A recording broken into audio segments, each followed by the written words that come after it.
Obviously, triangle bias. I want Duke to win, but I want it to be a good game. We talked about it yesterday, but I'm going to bring it up again.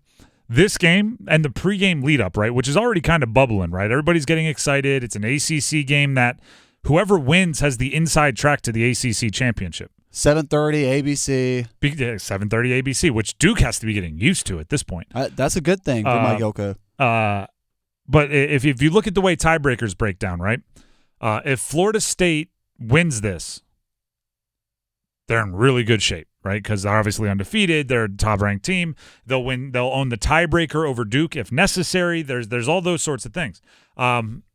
If they lose to Duke, then Duke pretty much guarantees themselves if they win out or even have one loss in conference, they'll be in the ACC championship game because they'll hold the tiebreaker over Florida State. So there's a lot going on here. And the hype, right? And I just looked up. I don't even know what channel it's on. Just looked up one of the televisions we have here in the studio, and as it was going to commercial, it showed the Duke Florida State logos. So the hype is building, right? Everybody's getting ready to start prepping for this one. They are going to be talking so incredibly much about Riley Leonard's ankle, about Riley Leonard's ability, about the highlights Riley Leonard has, about Jordan Travis, the quarterback for Florida State, about his efficiency, about how he was there for the lean years with Florida State, and he gave this dramatic speech after their season in 2021, and since then they've been rising, and how the transfers have come in, specifically Keon Coleman and Johnny Wilson, the wide receivers, and they have a running back that's a transfer from, I believe, Oregon. They have all of these skill position guys they're going to talk about, and they're going to be playing that highlight we played coming out of break, the 84-yard or 83-yard touchdown run. It's a game about defense. It is. Right? The flash and the pop and the fantasy football positions are going to be fun. This is the best and the second best defense in the ACC up against each other. Florida State's the number one offense. They haven't faced the number one defense, and it's not by a small margin. It's almost, we'll call it 9, okay? So the Duke defense allows 9.8 points per game. Florida State is second best in the league at 18.3. We'll call that 9 points better. They are 2 scores better than everyone else in the ACC as far as keeping their opponents from scoring points. 2 scores. That's crazy. So Florida State comes in with this high-flying offense. The task is going to be, can you do it against a defense like Duke's? Mike Elko, that guy's been a scheming genius. We did our cons and cons earlier this week, confidence and concerns, okay? We do it every Wednesday here on The Drive. We go through the 4 teams in the ACC from the state of North Carolina, and we mention one thing we are confident in and one thing we are concerned about. My confidence for Duke was Mike Elko, the schemer, right? Because every game you watch Duke, it seems like there's a different position group on defense playing elite level football. It's like, oh, you watch the Clemson game, you're like, geez, the wide receivers had absolutely no room. You watch the Notre Dame game and you're like, Notre Dame has, multiple first rounders on their offensive line, but the Duke defensive front didn't give an inch. You watch each game and you're like, the linebackers are highlighted in this one, the safeties, the corners. That's scheme, right? That's the coach having everybody ready, and whichever group is tested is going to look the best that day. So if you're looking at Florida State, they do a little bit of everything. So Duke's defense is like, yeah, we do that too. And then on the other side, you need Riley Leonard. It's about Riley Leonard. It's about the health of his ankle. It's about Riley Leonard, but it's also about Florida State's defense is really good, and you have to find some way to find the gap in their all-around ability. You want to know something that's crazy? Jared Verse. We talked with Jared Verse at ACC Kickoff. Big dude. We talked with him about his path to Florida State. This is this guy that's going to be, depending on which big board you're looking at, he is maybe a top 3 pick in the NFL draft, definitely a first rounder, right? Depending on where you look. Could be the first edge rusher off the board. Started his career at Albany. Do you know why? Because he said he was 200 pounds coming out of high school.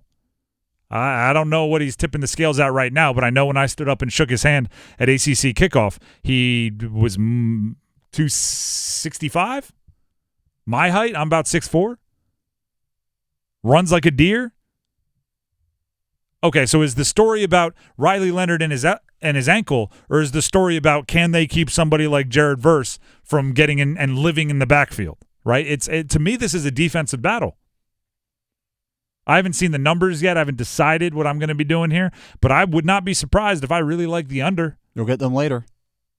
Ooh, little tease. Stick around to the end of the show. I would not be surprised if I like the under. I said this yesterday, key to the game, tempo.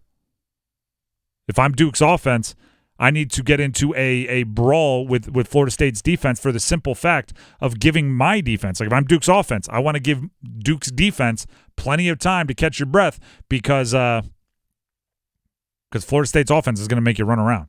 Keon Coleman, Johnny Wilson. That's a great point. I think really what this game comes down to for me is Duke can win this game if they allow themselves to win this game. What I mean by that is they have to get out of their own way. The secret. They have to manifest You know what you're getting with Florida State, with Jordan Travis and that defense and also the high-power offense. Mike Elko always talks about he knows, or his team knows what they have in that locker room.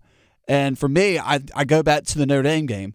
They got to clean up the special teams because I feel like in a game like this, you're going to have to rely on some big field goals. And field position in the punting game. That too.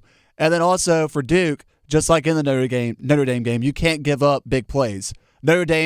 In that Notre Dame game, Duke really gave up 2 big plays, but it was the fake punt that led to Notre Dame's first touchdown. Then, of course, the Sam Howell just you're going to bring that up? You're going to bring that up? What was it, 4th and 16? What are you going to bring that up? What I mean by that is that Duke just has to play super tight, and they can't give up big plays because those 2 big plays, like you saw in the Notre Dame game, were the end result. It is living up to your reputation. Everyone I talk to that studies Duke, and actually you heard it earlier, we had Mike Lennon on the show when he talked about Duke. It's how well coached they are. It's how disciplined they are. It's how they they're always in the right spot and they're well coached. Well, guess what? Better be. Yeah. Right? You're 2 feet to the left or 2 feet to the right out of the way. Florida State will make you pay. But to me, it's a defensive game. It's a defensive game. It's a defensive game. It's a defensive game. Also, Henry Belvin is really going to have to step his game up this week. Last week against State finished 4 of 12 with 107 yards passing and 2 touchdowns. First of all, the entire game hinges on whether Riley Leonard can play or not. They're expecting, likely was the term on Tuesday that Elko used for him to play. If Beelan has to start, it's a whole other. You can't hide him like you did against NC State against Florida State. You're gonna need him to make plays and not just one double move early in the game and then take the air out of the ball. I'm just gonna go into this game with the assumption that Leonard's not going to be playing. Ooh, that's just gut me. feeling. Gut feeling. It's just one of those things with a high ankle sprain. You want to make sure he is 100%. My gut feeling is he plays, and again, it's just a gut feeling. This is not an insight or anything. Seeing him walk in the pregame last week, seeing him laugh on the sideline during the game. And then also, you mentioned with a high ankle sprain, you want him all the way back. I think they've bought into ACC championship goals. I think they've bought into high goals, and I think you rush them back to keep those goals alive. If they hadn't bought into that, if they still thought, hey, 8-9 wins would be a huge victory for us. And this was last year's Duke team. Then I think they protected a little bit and they hold them back, but. I think they're going all out. And you brought up a good point. Yeah, in that scenario, Leonard has to play with Beeman. But as you mentioned earlier, looking grand scheme of things for Florida State, you're right. If they win this game, they have a pretty good shot to Charlotte. Because after this, they have Wake Forest, Pittsburgh, Miami, North Alabama, Florida. And they would own the tiebreaker against Duke, which makes it so there's. Yes, this game has serious ACC championship implications, and that's why I think, have you seen the Brian Brom XFL clip? Yeah, where you were knocked down unconscious on the field last week. That was 6 days ago. Or are you ready to go play in the XFL again? And he hit some. Do we have it?